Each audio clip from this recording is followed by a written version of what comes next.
Assalamu alaikum and good afternoon everyone. আমি Sabbir Alam MI English academy Dhanmondi থেকে বলছিলাম।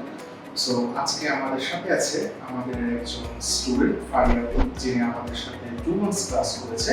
আপু রিসেন্টলি আইএলটিএস এক্সাম দিয়েছেন পেপার বেস একাডেমি এবং আপুর স্কোর এসেছে। আজকে আমরা আপুর সাথে বেশ কিছু বিষয় নিয়ে কথা বলবো। ফারিয়া আপুর সাথে। ফারিয়া আপু কেমন আছেন? আলহামদুলিল্লাহ ভালো। প্লিজ আমাদের স্কোরটা শেয়ার করুন। আমার ওভারঅল ব্যান্ড স্কোর এসেছে 7.5, ভেরি গুড। আপনার ইন্ডিভিজুয়াল ব্যান্ডগুলো যদি আমাদের সাথে শেয়ার করতেন। Listening A 9, writing A 6.5, reading a 6.5 R speaking এ 7। আপনার বিশেষ করে এমআই ইংলিশ একাডেমিতে ক্লাস করার এক্সপেরিয়েন্সটা যদি শেয়ার করতেন আমাদের সবার সাথে। It was very lovely because আমি initially যখন ক্লাসে স্টার্ট করেছিলাম I did not have really a better expectation because ওরকম চেনা জানা না এটা, but when I started doing the classes I really loved all the teachers যারা classes দিয়েছেন because everyone was aware কি প্রত্যেকটা স্টুডেন্টসদের রিকোয়ারমেন্টটা কি and they made sure that ওই রিকোয়ারমেন্টটা ফুলফিল যেন হয় for each of the students.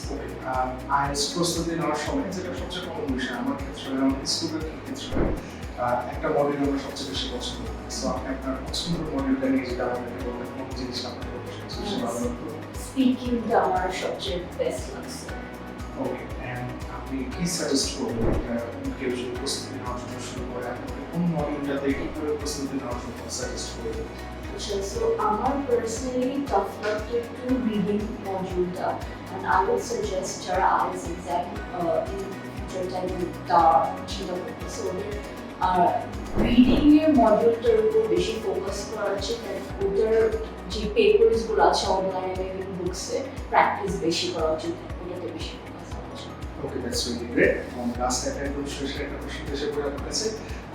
Do you recommend your friends MI English Academy? Yes, I definitely recommend Okay. this one. Thank you so much for your time and আশা করি আপনার ভবিষ্যৎ উজ্জ্বল হোক।